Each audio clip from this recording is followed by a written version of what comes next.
Angst ist nicht nur Kopfsache. Stress und Nervosität natürlich auch nicht. Unser Cortisolspiegel kann dabei uns das Leben manchmal ganz schön zur Hölle machen. Hier schauen wir uns an, wie wir ihn senken können, damit wir endlich wieder zur inneren Ruhe finden. Neben der Niere haben wir auch eine Nebenniere und diese Nebenniere produziert Hormone. Unter anderem das berühmte Adrenalin. Das Adrenalin wird auch Kurzzeitstresshormon genannt und wird ausgeschüttet, wenn wir zum Beispiel eine Panikattacke haben. Aber auch bei kurzzeitigen Stress, Anforderungen, Überforderung etc. wird immer wieder Adrenalin ausgestößt. Das ist dafür dann so bekannt, dass wir diese Symptome haben von Atemnot, dass wir innere Unruhe haben etc. und dann immer klagen, oh, mir geht's so schlecht, ich habe diese innere Unruhe. Jetzt kommen wir mal ganz kurz zum Cortisol. Beim Cortisol ist es so, dass das Cortisol auch von der Nebenniere ausgeschüttet wird. Es ist aber das Langzeitstresshormon.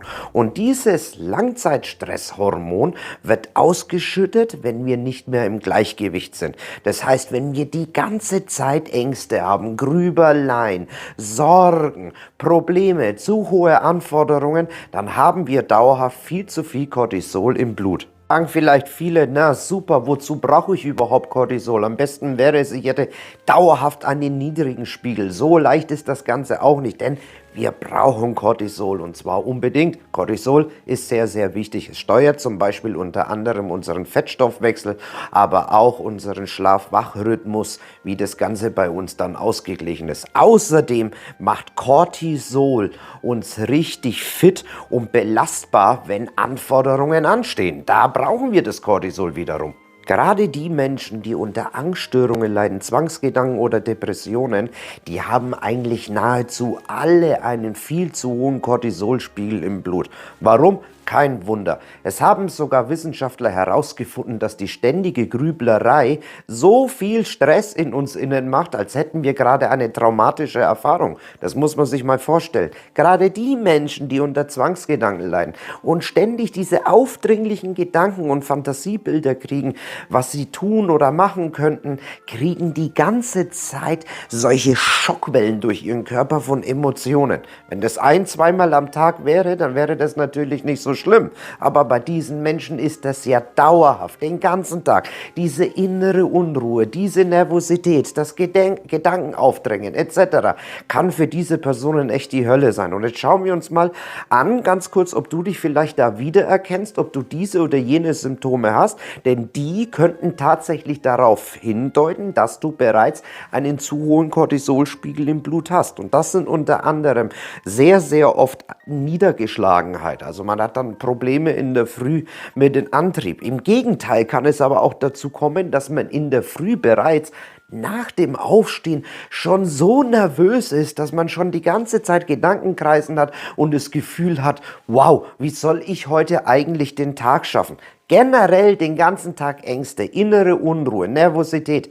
Konzentrationsstörungen sind fast immer dabei, wenn man einen zu hohen Cortisolspiegel hat. Vor allen Dingen ist es dann meistens immer dann so, wenn man mit irgendjemandem im Gespräch ist und man so irgendwie das Gefühl hat, man hört nur mit einem Ohr zu und die andere Person gegenüber fragt dich dann, sag mal, hörst du mir eigentlich zu? Und dann kommt meistens so die Antwort, ja, weil diese ganze Grüblerei und diese Abwesenheit sich natürlich auch auf den Cortisolspiegel schlägt. Meistens hat man auch einen erhöhteren Blutdruck.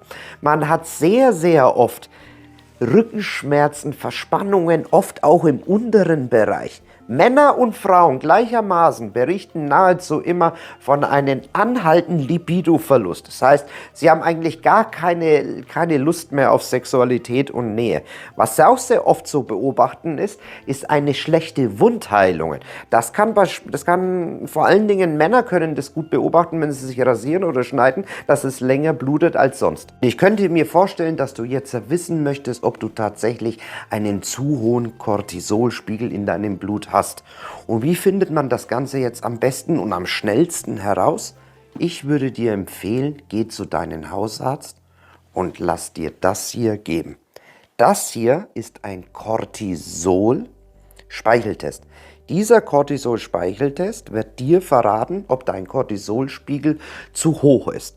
Und wenn er zu hoch ist, dann würde ich dir jetzt wirklich Folgendes empfehlen. Lass bitte gleichzeitig ausschließen, dass du nicht vielleicht ein eventuelles Cushing-Syndrom hast. Was ist ein Cushing-Syndrom? Ein Cushing-Syndrom ist ein Syndrom, dass in deiner Nebenniere irgendetwas nicht stimmt. In manchen Fällen kann es ein gutartiger Tumor sein. Manchmal kann es auch ein bösartiger Tumor sein, was ich jetzt nicht hoffe, aber ausschließen sollte man es auf jeden Fall. Danach kann der Arzt jetzt weitere Maßnahmen machen und nachschauen in einem Ultraschall etc., ob bei dir dieses Cushing-Syndrom besteht und deswegen du so viele Probleme hast mit der inneren Unruhe und der Nervosität. Um deinen Cortisolspiegel jetzt zu senken, dürfen wir den Cortisolspiegel praktisch aus zwei verschiedenen Varianten betrachten. Das eine ist das Mentale und das andere ist das Körperliche. Auf der körperlichen Ebene können wir sehr, sehr viel tun, um den Cortisolspiegel zu senken. Aber hey, achte darauf eins. Wenn du auf der körperlichen Ebene es schaffst, deinen Cortisolspiegel zu senken, aber mental immer wieder die gleichen Fehler passieren, wird dadurch auch wieder die körperliche Ebene logischerweise wieder angekurbelt. Das heißt, wir dürfen auf beiden Ebenen arbeiten, auf der mentalen und auf der körperlichen. Denn ich pflege immer zu sagen, Körper und Geist ist eine Einheit.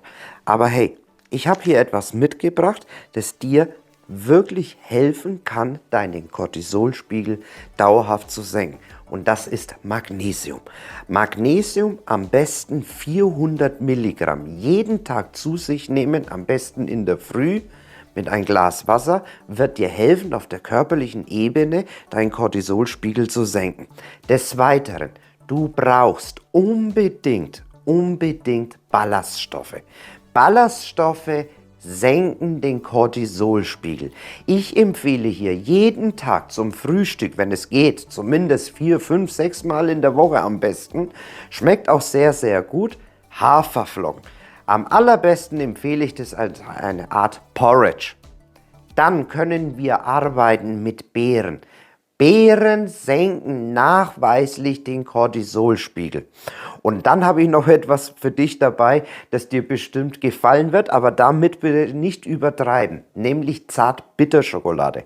Zartbitterschokolade hilft auch auf der körperlichen Ebene, deinen Cortisolspiegel zu senken, aber übertreibe es da hier nicht, denn es hat nämlich auch ganz schön viel Zucker. Kommen wir zum Sport. Sport hilft auch, deinen Cortisolspiegel auf körperlichen Ebene zu senken. Dabei ist zu achten, dass es aber nicht unbedingt übertriebener Sport ist und schon gar nicht ein Leistungssport, sondern ein moderater Sport. Hier reichen in der Regel schon 3-mal in der Woche eine halbe Stunde von mir aus im Fitnessstudio auf dem Laufband oder Schwimmen. Dein Cortisolspiegel ist am höchsten in der Früh zwischen 6 und 9 Uhr. Und hier hast du ein perfektes Zeitfenster, um mental deinen Cortisolspiegel zu senken. Und ich empfehle hier eine fantastische Übung. Und zwar nennt sich das losgelöste Achtsamkeit. Hier ist es wichtig, dass wir uns aneignen, dass wir erstens nicht unsere Gedanken sind und b. ein sogenanntes Metabewusstsein. Was ist ein Metabewusstsein? Das möchte ich dir erklären, weil diese Übung wirklich für mich in meiner schlimmen Zeit phänomenal war. Du stehst in der Früh auf und in der Regel gehe ich jetzt mal davon aus, du stehst zwischen 6 und 9 Uhr auf, vielleicht nicht am Wochenende, aber ich denke mal unter der Woche. Wenn du um diese Uhrzeit aufstehst, setzt du dich hin in einen ruhigen Raum, im Schlafzimmer, wo du vollkommene Ruhe hast. Und jetzt ist es wichtig zu verstehen, dass du a. nicht deine Gedanken bist und b. jetzt Folgendes lernst mit dieser Übung. Wenn Gedanken hochkommen, egal welcher Gedanke, werden diese Gedanken als Gedanken bezeichnet und nicht in deren Inhalt. Denn deren Inhalt ist ja das in uns entweder Stress, Angst, auch depressive Verstimmung, wenn die Gedanken in die Vergangenheit geht, wenn wir uns mit ihnen identifizieren, in uns auslösen. Dazu sage ich dir mal ein ganz kurzes Beispiel, damit du das verstehst, weil es so wichtig ist. Also ein ganz einfaches Beispiel. Stell dir vor, du bist in dieser Position und du bekommst den Gedanken, ich muss mich beeilen, sonst komme ich zu spät zur Arbeit. In diesem Moment würden 99,9% aller Menschen in einen sogenannten Objektmodus sein. In diesem Objektmodus, wo 99,9% der Menschen sind, gehen sie auf den Gedankeninhalt ein und weil sie auf den Gedankeninhalt eingehen, löst das eine körperliche Empfindung aus in Form eines Gefühls. In dem Fall, weil ich mit dem Inhalt des Gedankens verstrickt bin, Stress. Das heißt, ich muss schneller sein, ich muss etwas tun, ich muss am besten gleich mit der Meditation aufhören oder ich muss auf den Gedanken reagieren. Ja, ich schaffe das schon in 10 Minuten etc. Was wäre jetzt in einem Metamodus? In einem Metamodus nimmt man den Gedanken, ich muss schnell zur Arbeit gehen, wahr, nimmt ihn aber als das wahr, was er ist, nämlich ein Gedanke. Dieser Theorie zufolge, die mir übrigens total geholfen hat, kannst du lernen, wenn du das jeden Tag in der Früh in dem Zeitfenster zwischen 6 und 9 Uhr machst und übst, dass du im Alltag diese Verhaltensweise, diese mentale Verhaltensweise, die ich übrigens jeden Tag mehr oder weniger in mir selber bemerke, entweder bewusst oder ich mache es auch ganz unbewusst und dann ist es mir halt in dem Moment nicht bewusst, dass diese Gedanken, wenn sie kommen, bei mir Folgendes auslösen. Ich folge ihnen nicht, weil das Gehirn jetzt darauf trainiert wird, auf den eigenen Metamodus, den Gedanken nicht zu folgen. Das heißt, jetzt passiert was Wundervolles, Schönes, was wir Menschen uns denn wünschen. Uns bleibt ab dem Moment, wenn wir das immer wieder einüben, unsere Entscheidung, welchen Gedanken wir folgen und welchen nicht. Das heißt nicht, dass du jetzt willenlos wirst und es wird dir alles egal und du kannst gar keine Gedanken mehr folgen. Darum geht es nicht. Es geht um den Entscheider. Das heißt, du kannst lernen zu switchen zwischen Metamodus und Objektmodus. Wann bewege ich mich im Objektmodus? Wann bewege ich mich in den Metamodus? Und diese Entscheidung hilft dir dann dabei, freier zu werden und diese daraus resultierenden Emotionen abzubauen. Wenn du jetzt mehr wissen möchtest, wie man mit Denken und Gedanken besser umgehen kann, verlinke ich dir hier auf der Endcard ein Video von mir. Ich bedanke mich fürs Zusehen. Dein Juan. Namaste.